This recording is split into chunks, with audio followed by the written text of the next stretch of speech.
80% सीटें जीतकर भारतीय जनता पार्टी प्रचंड बहुमत की सरकार बना रही है।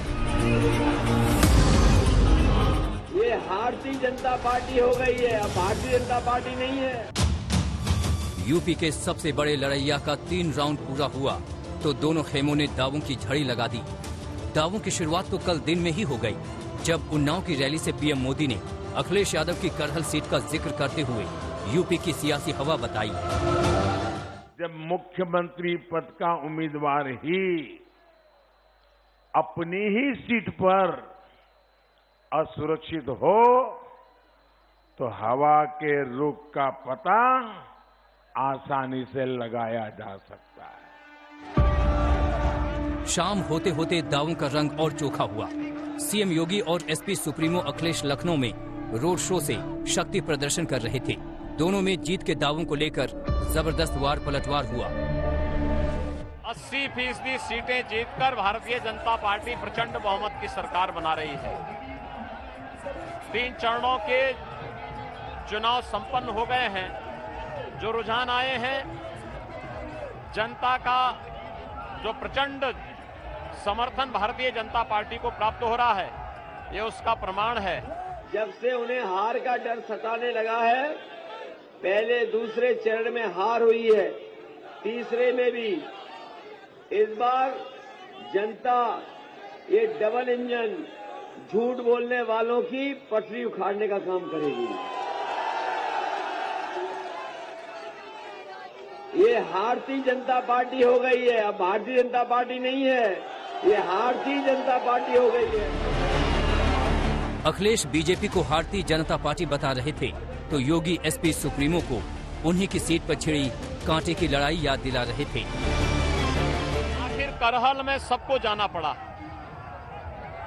और मुलायम सिंह जी ने जनता के रुख को देखते हुए बोल ही दिया, बहुत स्पष्ट कह दिया कि भाई आप जिसको जिताना चाहते हैं जिता लो। मुलायम सिंह जी को यह भी नहीं मालूम कि वहां से सपा का प्रत्याशी कौन है। अब ये दुर्गति सपा की हो जाए तो मुझे लगता है अपने आप में हंस। जैसे ही पहले चरण की जनता ने वोट डाला, भारतीय जनता पार्टी के नेता कार्यकर्ता ठंडे पड़ गए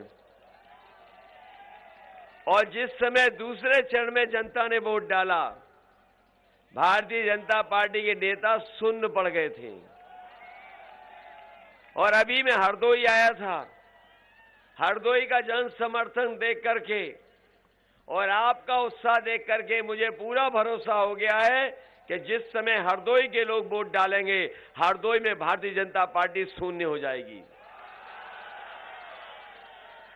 और जब ये चुनाव 5वें, 6ठे, 7वें चरण में पहुंचेगा तो आप देख लेना, भारतीय जनता पार्टी के बूथों पर भूत नाचेंगे।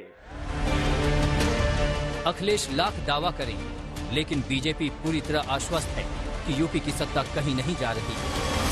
उत्तर प्रदेश की जनता ने 2017 में, 2019 में कमल का फूल खिलाया, 300 पार करके भाजपा को जिताया। इस बार फिर ट्रिपल सेंचुरी जनता के आशीर्वाद से भाजपा लगाएगी और पहले 2 चरण भी शानदार गए और तीसरे चरण में तो हम पहले से और बेहतर करके दिखाएंगे। एक हार के बाद दूसरी हार और बड़ी होती जा रही है। अभी तीसरी हार जो है वो बहुत ज्यादा बड़ी होगी। तो मैं समझता हूं कि इसमें पहले नंबर के लिए कोई मुकाबला नहीं है। दूसरे नंबर के लिए सपा, बसपा, एमआईएम और कांग्रेस में रस्सा। यूपी का चुनाव लगभग बीच रास्ते पर पहुंच चुका है। 403 विधानसभा सीटों पर छिड़ी वोटों की जंग में 3 दौर में 172 सीटों पर वोट पड़ चुके हैं, जबकि 231 सीटों पर चुनाव बाकी हैं। इनमें 59 सीटों पर वोट परसों यानी 23 फरवरी को पड़ेंगे। इन सीटों पर आज चुनाव प्रचार खत्म हो रहा है। लखनऊ से समर्थ श्रीवास्तव के साथ आज तक ब्यूरो।